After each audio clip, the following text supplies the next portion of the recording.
വേദിയിലും സദസ്സിലും സന്നിഹിതരായിട്ടുള്ള മഹൽ വ്യക്തിത്വങ്ങളെ അല്ലാഹു സുബ്ഹാനഹു വ തആല നാം ഈ ഒരുമിച്ച് കൂടിയതിന് ഒരു സ്വാലിഹായ അമലായി സ്വീകരിക്കുമാറാവട്ടെ. ഇതുപോലെ നമുക്കെല്ലാവർക്കും നാളെ അവൻ്റെ ജന്നാത്തുൽ ഫിർദൗസിൽ ഒരിടം നൽകി അനുഗ്രഹിക്കുമാറാവട്ടെ. സഹോദരന്മാരെ, ആശംസ അർപ്പിക്കുക എന്നൊരു ദൗത്യമാണ് എന്നിൽ അർപ്പിതമായിട്ടുള്ളത്.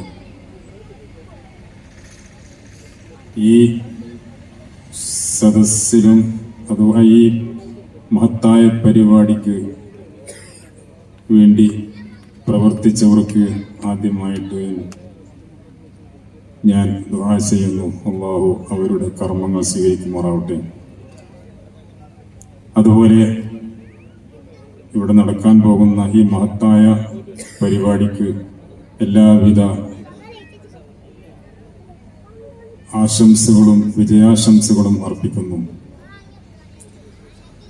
ഇവിടെ ഇപ്പം നടക്കാൻ പോകുന്നത് മത്സരം ആണല്ലോ. എന്താണ് ഈ മത്സരം എന്ന് പറഞ്ഞാൽ, ഓരോരുത്തരും അവരവരുടെ അടുക്കലുള്ള കഴിവുകളെ പരമാവധി ഉപയോഗപ്പെടുത്തിക്കൊണ്ട്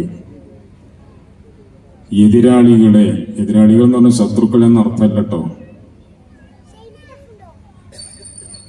ആ മത്സരവേദിയിൽ പങ്കെടുക്കുന്ന അവരോടുകൂടെയുള്ള സഹപ്രവർത്തകർ അവരെ പരാജയപ്പെടുത്തുക, അവനവന്റെ കഴിവ് ഉപയോഗിച്ച് അവരവരെ ഏറ്റവും വലിയ നിലവാരം നേടുക. ഇതാണ് ഒറ്റവാക്കിൽ പറഞ്ഞാൽ മത്സരം എന്ന് പറയുന്നത്. ഇതിന്